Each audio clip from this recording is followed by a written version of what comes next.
வெயில் காலத்துல நமக்கு அடிக்கடி ஏற்படக்கூடிய பிரச்சனைகள் ஒன்னான மிலேரியான்னு சொல்லக்கூடிய வேர்க்கூறு அல்லது வியர்வை கூரை சரி பண்றதுக்கு சித்த மருத்துவத்தில் உள்ள எளிமையான வழிமுறைகளை பற்றி இந்த வீடியோல பார்க்கலாம்.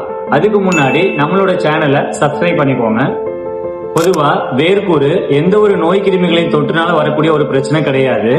முக்கியமா நம்மளோட ஸ்வெட் கிளாண்ட்ல சுரக்கக்கூடிய அதிகப்படியான வேர்வை ஸ்வெட் கிளாண்ட பிளாக் பண்றதுனால வரக்கூடிய ஒரு சின்ன இன்ஃப்ளமேட்டரி கண்டிஷன் தான் வேர்க்கூறு. வேர்க்கூரை சரி பண்றதுக்கு முக்கியமான 5 டிப்ஸ் சொல்றேன், வீடியோவை சேவ் பண்ணி வச்சுக்கோங்க. ஃபர்ஸ்ட் ஒன், வேர்க்கூறு உள்ள இடத்துல நம்ம ஆயில் அல்லது ஆயின்மெண்ட்டை அப்ளை பண்ணக்கூடாது. எதனாலனா ஆயில் பேஸ்டு உள்ள மெடிசனை வேர்க்கூறு உள்ள இடத்துல அப்ளை பண்றப்போ நம்மளோட ஸ்வெட் கிளாண்டோட பிளாக்கேஜ் இன்னும் அதிகமாகி நமக்கு வேர்க்கூறு பிரச்சனை அதிகமாகும். செகண்ட் ஒன், வேர்க்கூறு உள்ள இடத்துல அதிகப்படியான எரிச்சலை தணிக்கிறதுக்கு வெட்டி வேரை ஊற வச்ச தண்ணியை வாஷ் பண்ணிட்டோ அல்லது வெட்டி வேரோட ஜெல்ல அந்த இடத்துல அப்ளை பண்ணிட்டு வந்தோம்னா அதோட எரிச்சல் குறையும். தேர்ட் ஒன், வேர்க்கூறுல வரக்கூடிய அதிகப்படியான எரிச்சல் மற்றும் அரிப்பு நீங்கிறதுக்கு பனைநுங்கோட உள்ள இருக்க தண்ணீரை மேல அப்ளை பண்ணிட்டு வரலாம். ஃபோர்த் ஒன், 10 கிராம் சீரகத்தை தேங்காய் பால் விட்டு அரைச்சு பேஸ்ட் ஃபார்மேட்ல எடுத்து வேர்க்கூறு உள்ள இடத்துல அப்ளை பண்ணிட்டு வரலாம்.